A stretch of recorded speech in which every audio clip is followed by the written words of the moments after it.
Hi guys, welcome back to the second part of my FrameMeister review. On this part I shall show you some of the menus, what this unit is capable of doing. Like I say, in the menu you've got the audio level. Let's say you can change the menus to English, which is very handy because in Japanese it's almost impossible. If you go right down, I'll show you where it is if needs be. If you go right down to the bottom of the menu, all this will be in Japanese, mind. You go right down to special, you open that up, and then you go right down to the bottom of special, and you'll see a language. And then you can change it in there, and then you just reset the unit, and everything will be in English. Right then, so let's go back up to the top. You can also do firmware updates. The way to do that is to get a SD card. Go to the main website for the FrameMeister and you'll see an English and a Japanese firmware. Once you download the firmware, you just unzip it, and then the folder you dump on the root of the SD card, and you place that in the unit with the power taken out. Then you plug the power in, and then what happens then, the unit will automatically start firmware updating. Some of the lights will flash on the front. So you've got to be patient. It'll run through lots of different lights flashing and different combinations, and then the unit will shut itself off. Once it shuts itself off, you'll be upgraded to the latest firmware. Right, anyway, so this is audio levels, which is basically your audio level over your HDMI cable. Don't have to worry about that too much. Turn it up if it needs to be. Under image modes then, you've got different image modes you can do. You can do standard, so I can go back. It's probably easier to run through this out of the menu because there is buttons on the remote for it, and it's faster. So you've got game 1, you've got game 2. These are all slightly different ways of rendering the picture. You've got the Meister mode, which has scan lines, but you can now turn scan lines on all modes. You've got the movie mode. You've got the anime mode, which has got some nice colours on the anime mode. You have the neutral mode, and you have the picture mode. But probably standard is the one you're going to be using the majority of the time. So you got your TV's aspect ratio. I found it's best to leave your TV in 16.9 and change the aspect ratio on here. Otherwise your TV will change it as well and you get a really thin picture. For all consoles, 4.3 is what you want to be looking at. Screenset. In here you've got different ways it does the picture. I'm in standard mode at the moment. I shall go back to the controls because it's a bit quicker, because there's buttons on it for this as well. So if you do X1, zooms the screen right down. I suppose you could use the scaler on the TV to put it up, but I don't see the point in doing that really. X2 for some reason says it's unsupported on my TV. That quite possibly could be underscanned, but I'm not entirely sure. You've got normal 2, which is like a bigger stretched version. You've got this version, LB, which is like a more fuller screen, bit zoomed in. It's got some modes I don't get. I don't get that mode. Even though the scan lines do look beautiful in it, I don't get it. It's way too big, way too overscanned. You have this mode then, which is Game LB, which is way zoomed in. The same with Game LB2, but you're probably just going to be leaving it on standard. What in the menu? You've got the zoom function, which if you turn it on, you can resize the screen, overscan it. What I found is if you turn the zoom on, it zooms the screen in, and then you resize, move around, and overscan that zoomed in image. So far it seems pretty pointless. You end up with a screen the size of a postage stamp stretched up to a big size, which is a bit silly. There must be obviously some games that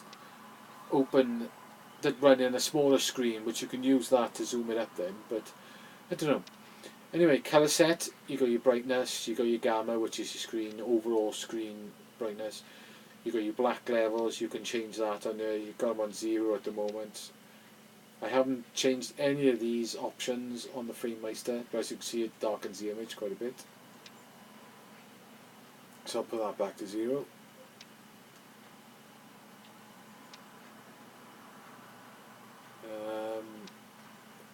say most of the levels I've said that's the hue, so it'll change the colours slightly.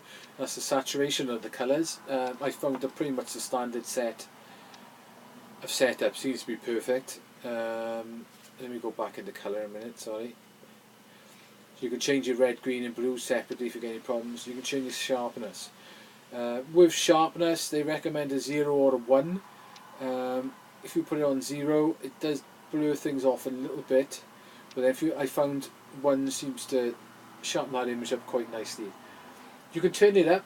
I found the Wii was a little bit better, and on about 8 it worked quite nice, but generally you turn it up, you start the edges on items and writing tends to go a little bit funny.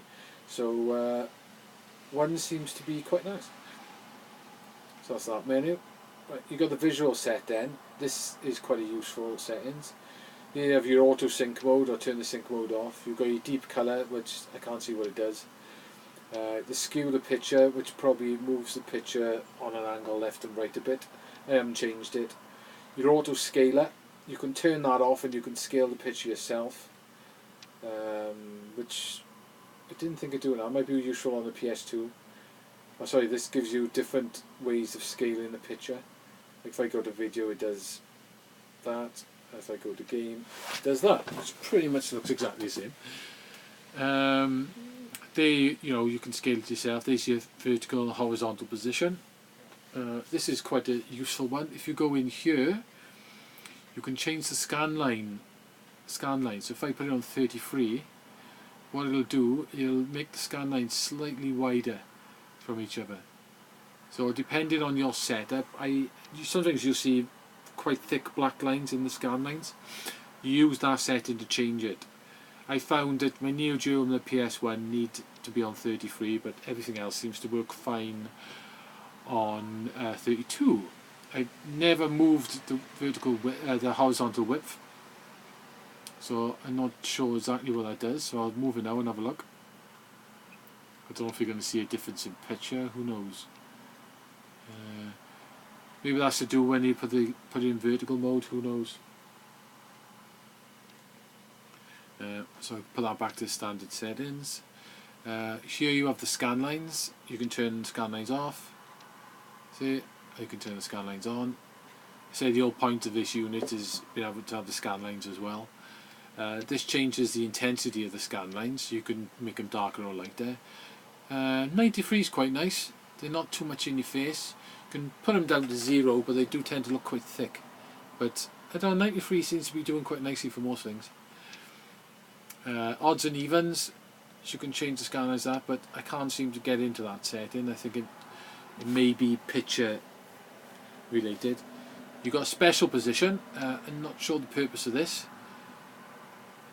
So I suppose it moves it over to your left, and then it moves it over to your right. I don't know whether this unit can do picture in picture, and then that moves it over to there. So I suppose if you wanted to, you could move it around. Divided mode, if I do 4 times, does that. You can have a look at the top right, top left, bottom right of the picture. Don't know why you want to do that. Maybe taking pictures, photographing the TV, maybe if you want to use it for a magazine. I don't know. And you've got divided zoom, so to zoom that right in.